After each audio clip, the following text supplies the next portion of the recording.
we have opportunity for questions and discussion, conversation, and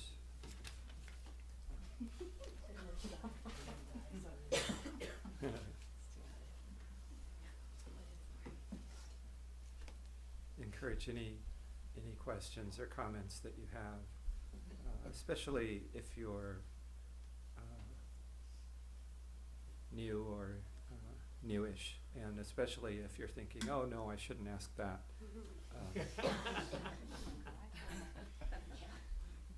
I have a question.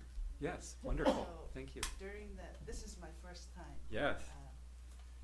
Here, and during the meditation, when you were speaking, I was able to follow along. And then when there was a long pause and silence, I found myself drifting off to what I'm going to do this afternoon to get ready for my 35th graders tomorrow. Yeah. And when I found myself doing that, I tried to come back to the room, and I was wondering, are there prayers that you all say during that long pause, besides breathing? I wish I could concentrate on my breath. I tried to concentrate on my breath, and then I said, I'm not used to it. So. Sure. Well, so you did it exactly right. And the practice is not having your mind on your breath. As you experienced, you can intend for that to happen. You can aspire to that. But once you place your mind there, what happens next is not necessarily under your control. Was that your experience? Yes. Yes. So that is the practice, and just as you described it, at a certain point you realize, oh, I'm planning for my lesson tomorrow. And at that point, the practice is bring your mind back to your breathing.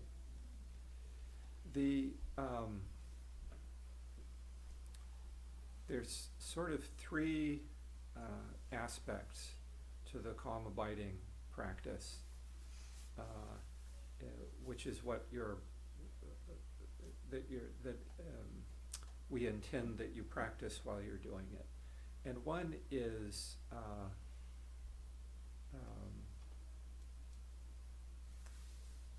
the attitude, or the let's see, or maybe I should say the intention. And the intention is to cultivate this habit of noticing that you're distracted, or noticing whatever is happening in front of you. It's sort of bringing yourself back into the present moment. And the even, whether you're practicing or you're not practicing, every once in a while you'll have these moments where you're like, oh, I was lost, I was daydreaming, or I was like totally engrossed in this and I missed that. And so the intention is to spend more and more of your time in the present, and aware that you're in the present. And the second aspect is how you pay attention. And the attention is not quite concentration. Concentration tends to be very narrowly focused, and all of us spend a lot of our time concentrating on things. In fact, many of us spend almost all of our time concentrating on whatever it is that we need to do. So the attention here is a little more open. It includes your breath, but it's not tightly focused on breath. And so it includes you can hear you're aware of your surroundings. You're aware of the people around you. You're aware of the rain falling on the roof, of the cars passing by, of the kiddos upstairs. But you try to hold some of your attention for your breathing. And then the third element of the practice is the attitude or the way that you bring your mind back when you notice.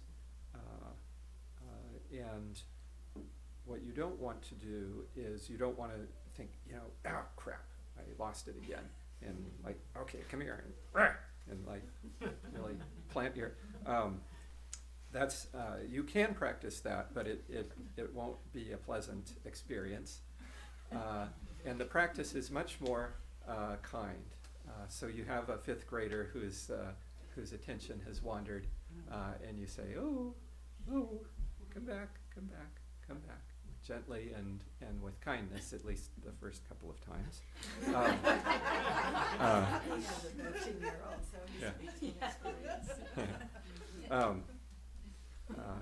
But what you want to practice is you want to practice coming back to attention in a way that is gentle and kind.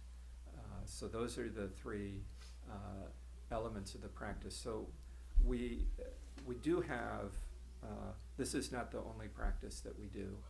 We do have practices that involve prayers, contemplations, and visualization, and lots of different things. This is only one of the practices that we do, but it's considered kind of a foundational practice, because most of the practices, well, virtually all of them, depend on your ability to bring your attention to whatever it is that you're doing, whether it be prayer or a ritual or a visualization. Yeah, thank you for the question.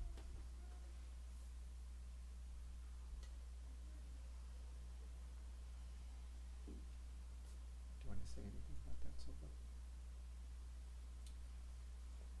I think that it's important to notice that every method in Buddhism points us back to our own mind. Every single method, whether it's calm abiding, or it's insight practice, or it's deity practice, or it is prayers. Always the workshop is our own mind. And so in calm abiding, as Erik eloquently said, we're really watching, our mind, instead of we're so external most of the time, gotta do this, gotta do that. That's also our mind. It feels like something else, but it's not. And in this quiet, getting to know our own mind, we get to see our suffering of how we don't have control. We have so little control. We put our mind on the breath. How long you sit there, I don't know about you, but boing off. Oh, notice, come back, boing off. It does get better. We get more skilled, at it, at the noticing. That part of our consciousness that notices gets stronger. Oh, I notice again. And we carry that then out into the world. I notice what I'm doing. I notice I'm getting irritated at these children. That was yesterday with my 2 grandkids. I notice I'm irritated. That makes a huge difference to what I do. Then if I'm irritated and I don't notice, I don't own it, right? Huge difference. What I do is a whole nother thing, but just it's so rare for us to watch our own mind and see this is the garden that I need to tend to. I can't fix my brother-in-law's mind. When I fix my own mind, and I'm around him, then causes and effects, new things will happen.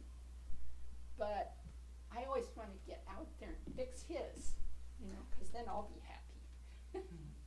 And it just doesn't work that way. So all the methods, contemplation, calm, abiding, insight, etc., come back to our minds. Buddhists are called insiders. We look inside. Insiders. Here's a Tibetan word I didn't memorize, but we are the insiders. We look inside what's going on here. And then we can figure out how to act, talk. Usually not to talk and not to act. Or I should say a lot of times. Like, because we speak and act out of that confusion of not knowing our own mind, and we add to the confusion. Confusion being another word for suffering. We try a bunch of stuff, and then we look and, whoa, that actually didn't help. So, just that. Yeah, thank you.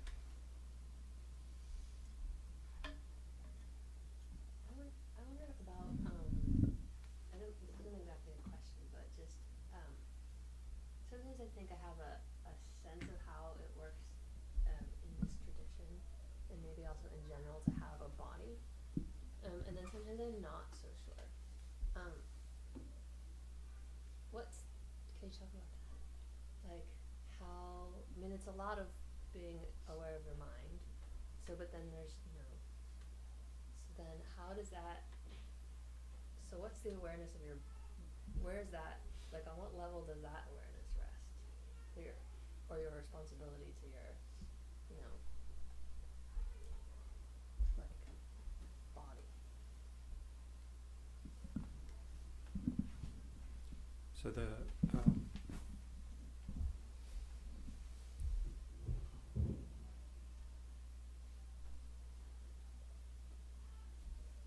kind of hear that is two distinct questions. Like, one is how does the body integrate into the practices that we do, like calm abiding? Like, where does it fit? And then it seems like, what is our responsibility to our body seems like another, seems like a separate question. Or does that sound right? Okay. Well,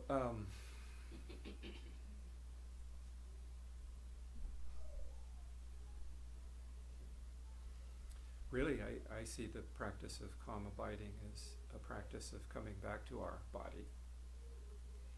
I think it's from a T.S. Eliot poem, probably, like Mr. So-and-so lived his entire life 5 feet away from his body.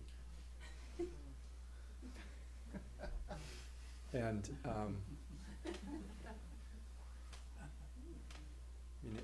really,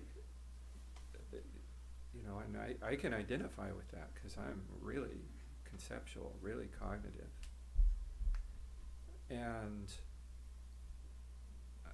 probably the only thing that saves me from transforming into like some disembodied brain in a vat is my body, which is always it's always here, it's always present. And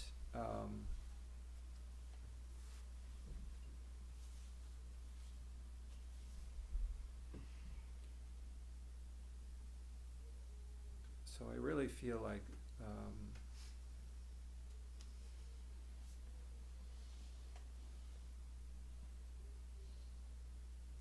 the body is kind of the ground of our calm abiding practice, and it's also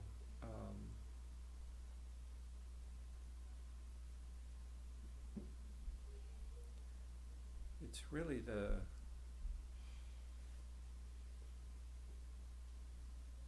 can be the key to working with our own emotional afflictions.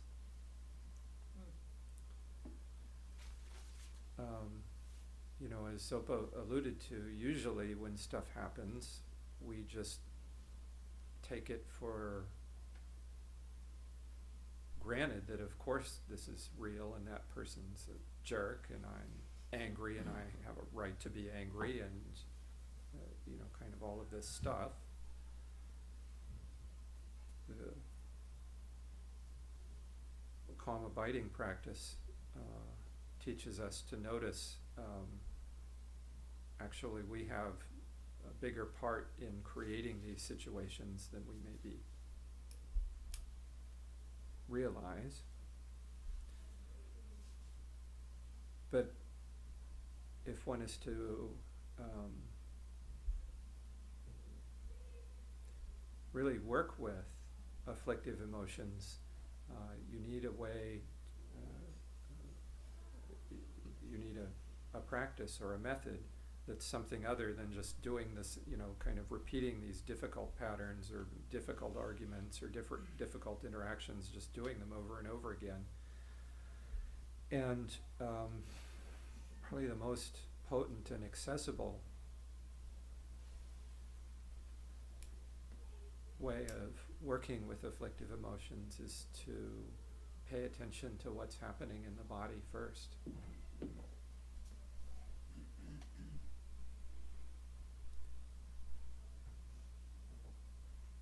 And I think the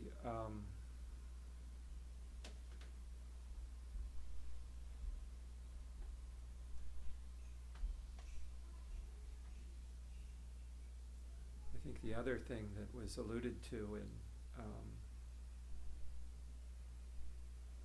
the touching the earth practice is the body is sort of a profound teacher of impermanence.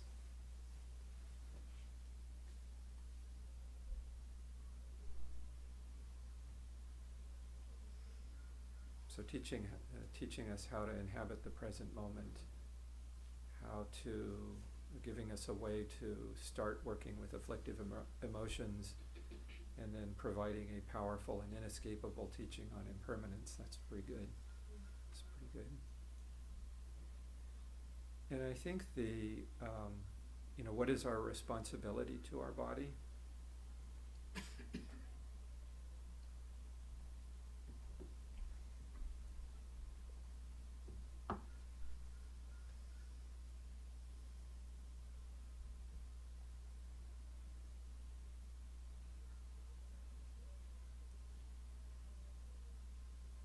It seems like there's kind of two different directions here. Of course, the Buddha started by really trying to, he was a severe ascetic, and you can see some of the statues of him. He's so emaciated that you can see his spine from the front. And he, sort of as part of the cultural and spiritual heritage of India, there were a lot of people who really tried to master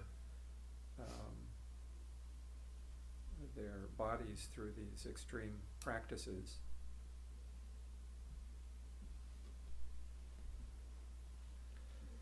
But that didn't lead him to enlightenment, and it wasn't until he decided to stop doing that, and he accepted the gift of, I think, milk rice from a woman who was wandering by, that he kind of woke up to the middle way, and it was at that point that he went over to sit under the tree.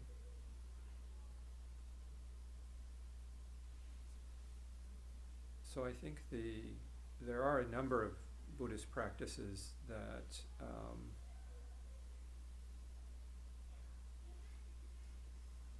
attempt to deal with our attachment to our bodies and trying to help us let go of that very intense grasping that we have to our bodies, which is an obstacle in spiritual practice.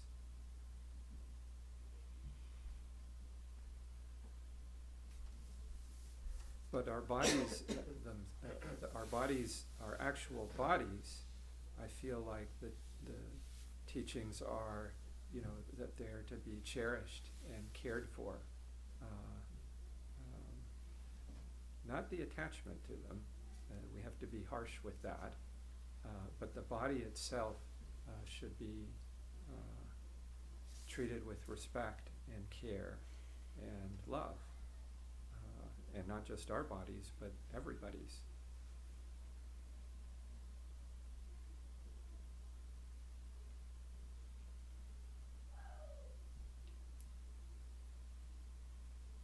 One of the metaphors for that, what Eric's just talking about there, is samsara, our suffering minds, is like a huge turbulent river or ocean that we're, as we were saying from the beginning, we don't control. We go, wow, it's all uncertain, it's all unsatisfactory, it's all confusing. It's, once we really start looking and stop pretending that everything's okay, or pretending that it's all horrid, which are two extremes. But we need to cross that ocean or river, and so we have a boat. This is it. We've been given a boat. So if you're in a really turbulent situation, you're going to take care of the boat. It springs a leak, you're going to, repair it. You're going to keep it oiled. You're going to keep the sails working, the motor working, whatever, right? And so, but when we reach the end of the suffering, we leave the boat. We don't get to the other shore and keep the boat and pick it up and keep going with it. That's the attachment part. We're not willing to consider dropping it, So, Eric, it's interesting, touched on the asceticism of the Buddha, after he left the palace. But the other thing was the super pleasure. So his life was showing us the two ditches. I just spent all my time getting massages and this kind of fragrance and that aromatherapy and these kind of bells and whistles and songs and whatever. And yeah, it's good to take care of our bodies, but my God, in Portland, you can really, every other block is another yoga studio and an aromatherapy and a massage and a whatever, and they're wonderful. But we can get in that ditch of, everything's about my body, and if I don't take good care of my body, I'm just so freaked out. And we're forgetting the mind then. So we can be in the palace, the Buddha showed, super pleasure in the palace, that's a dead end. And super asceticism, other dead end. Get in the middle, take care of your little boat, get with everyone else, and cross the ocean. So the only other thing I would say, it was very effective for me when a teacher explained the body and mind are completely intertwined. We know this from our experience. Days I don't take good care of my body, my mind goes, and days I don't take care of my mind, as Erik was saying, thoughts affect the body. Anger, you start feeling like heat. Okay, first sign, heat, or, whatever. Anyway, they are completely intertwined, but they are different continuums. The mind, the consciousness is going to go on and didn't always have this form. And besides, this form's changing every nanosecond. So what's there to grab onto? Just use it, And but all of those words will not tell you what to do. You will have to experience this. And one of the main teachings in Buddhism is the 4 foundations of mindfulness. It's a kind of led meditation. We don't do it here often, but we know about it. And the first mindfulness is mindfulness of the body. It's exactly that first line this morning from Thich Nhat Hanh. When I breathe in, I'm aware I'm breathing in. When I'm breathing out, I'm aware I'm breathing out. I lose track of that all day. So there are many, many ways that Buddhism approaches the body, but those are some of the main ones. And you won't figure it out this morning. It'll be many sessions. Yes, Michael. So, when you were talking about focusing on the body as a way to deal with extreme emotions. Yeah. I attended a weekend retreat with Paul Rinpoche in Seattle not long ago on emotions. And one of the things that he said is that when you have an emotion like anger or fear or whatever, is to bring it into the body, and where we really get messed up with it is when we let the thoughts proliferate in the feeling, and so listening to it in the body, and working with recovery myself and a lot of other alcoholics and so forth, that this is one of the things we do with cravings when those come up, is try to bring it into the body instead of because when we start letting the mind proliferate on it, we're going to go use. It's pretty apparent. And I've been reading a book called Mindfulness by Joseph Goldstein, which is an awesome book on the 4 foundations, but it's actually the Satipatthana Sutta, which is kind of the basic instruction book. And in that, I just wanted to read a couple of things here. He said, the Buddha spoke of mindfulness of the body as being the simplest and most direct way for overcoming the onslaughts of Mara, the forces of ignorance and delusion in the mind. And then a quote from the Sutta, which is bhikkhus, which is just any practitioner. Bhikkhus, when anyone has not developed and cultivated mindfulness of the body, Mara finds an opportunity and a support. Bhikkhus, when anyone has developed and cultivated mindfulness of the body, Mara cannot find an opportunity or a support. And then Goldstein goes on to say, Mara finding an opportunity and support is illustrated as a heavy stone ball easily finding entry into a mound of soft clay. And the example of Mara not being able to find support is that of throwing a ball of string at a door made of solid wood. Entry is impossible. Wow. Well, that couldn't be more on the nose. And what I've actually, both in my own personal work with trauma and working with clients with trauma and addictions and stuff like that, mindfulness of the body is, I think, one of the key elements. And I've actually been doing it, really focusing a lot on, I've probably been doing just body meditations for the last 6 months, and just really focusing on that first foundation with body scans and various kinds of ways. And ultimately, meditating on the breath is a body meditation, and that's, so anyway, thanks. Yeah, thanks, Michael. Yeah, well, and you're reminding me, that's what that touching, there's lots of interpretations of touching the earth and that metaphor, but that, the Buddha's sort of the critical point where he could either, decide to, I don't know, go off and become a politician or a king, versus become the Buddha.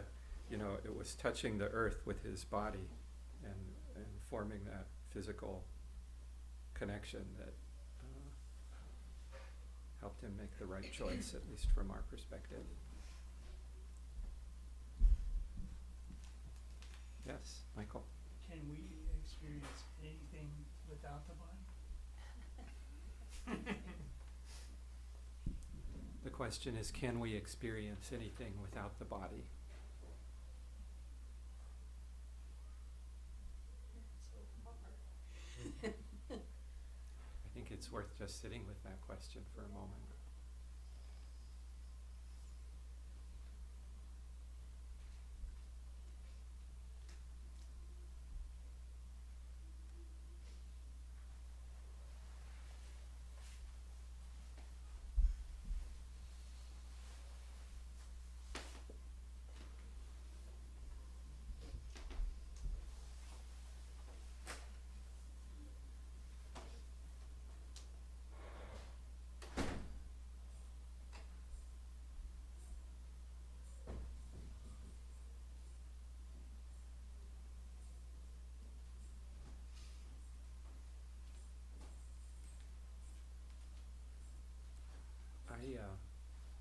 I feel like that question is so much more valuable than any possible answer that I would say, that I would like to leave it at that.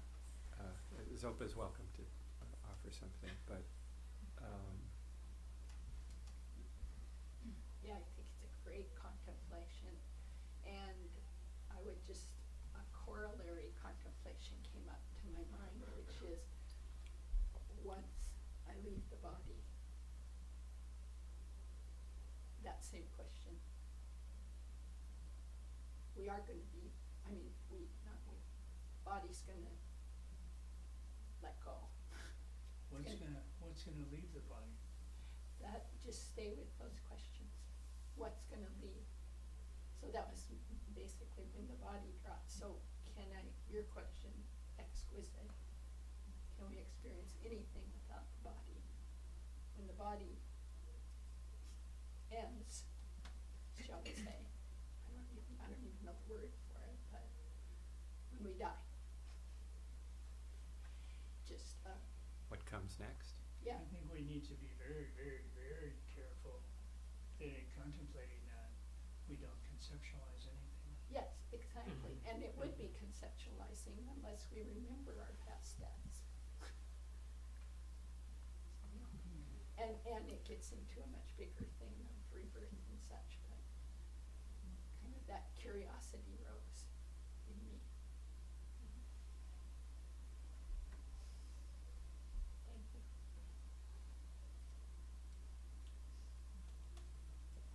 Somebody back there. Yes, Rob? I also had a question about the body before all this started. But I've heard somebody talk about like an experience of, that maybe a big part of samsara is like an experience of like a frozen body kind of. I think it was Alan Watts saying that we experience the ego as like a chronic full body tension. And so I was just wondering, and then just the I was wondering if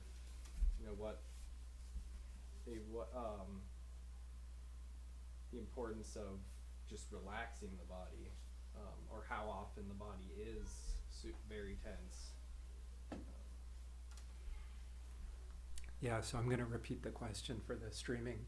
So there's a question related to a comment about from Alan Watts that we walk around chronically in a state of tension. And so the question or the comment was around the role of relaxation in practice and in mindfulness. And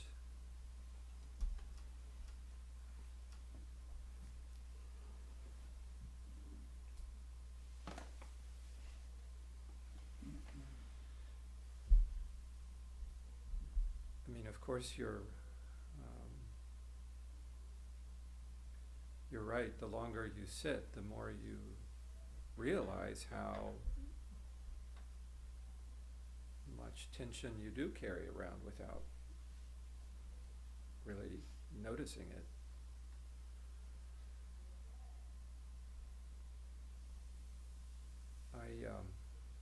Diane gave me this lovely book by a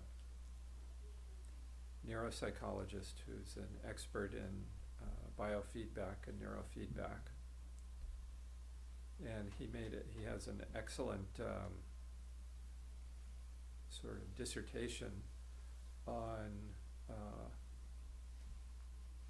how we, I guess I was inadvertently quoting him earlier, how we kind of walk around concentrating on stuff all the time. Like we spend a lot of time focused. In fact, when people are unfocused, we put them on Ritalin so that they'll be more focused.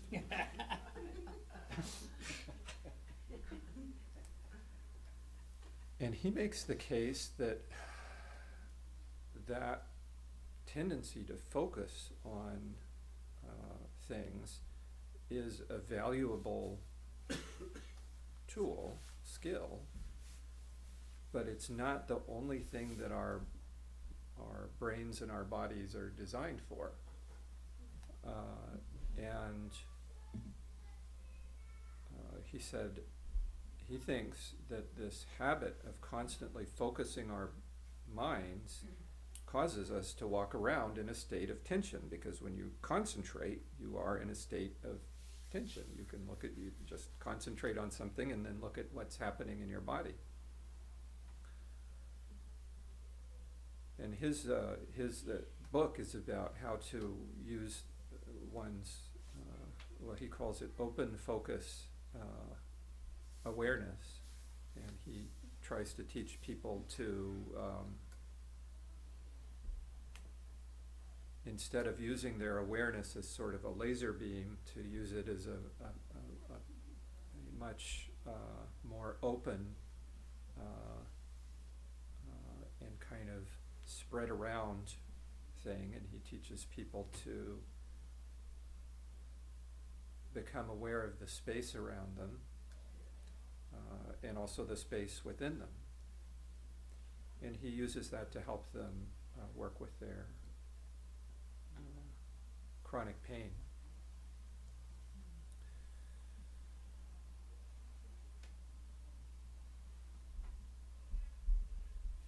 And just hearing it explained that way was valuable for me, because I realized I do walk around like I even have like a little face that I walk around with. You know, I'm like concentrating on stuff, and it's like I spend my whole life focusing, and it never nobody ever said, oh, maybe you shouldn't do that all the time. And I realized actually that this open focus awareness is what I do in my job. When I'm working with people who are suffering. Like, I've been using this my whole career to work with other people's pain. It never occurred to me I could use it to work with my own pain. sort of. I'm sort of half wishing I had a pain to work with. Mixed feelings about that. But so I think that the point is really good and really important. And even in a practice as simple as calm abiding, I think most of us would say that the first and most important thing is to be able to relax both your body and your mind, if the two are even separate.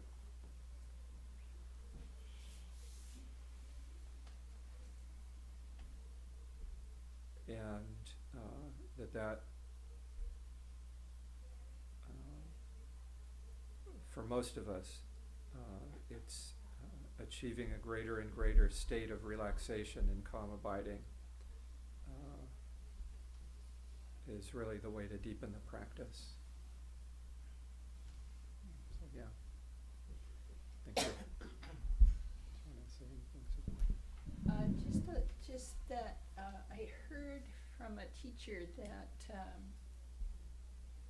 the Sanskrit word for suffering, dukkha, we translate it as suffering. But another, and he was proposing better translation, is stress. Because when we say suffering, we kind of narrow it down to harsh physical or mental suffering. And he was saying, no, the meaning of dukkha is much broader. It's that stress of the samsaric mind, the constant stress. So that would fit right in with what Rob said. And when we think about that, then we go, oh, I don't have to get in a car accident to have suffering or be really sick. I have it now, you know. So stress.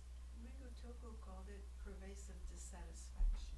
There you go, pervasive dissatisfaction. So they're saying there are more, trying to strive to get an English translation that actually is broad enough to point out what dukkha means.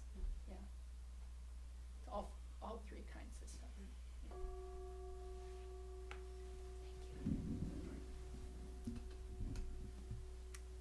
All right, so we dedicate the merit. By this virtue may I quickly realize Mahamudra and establish all beings without exception in this state.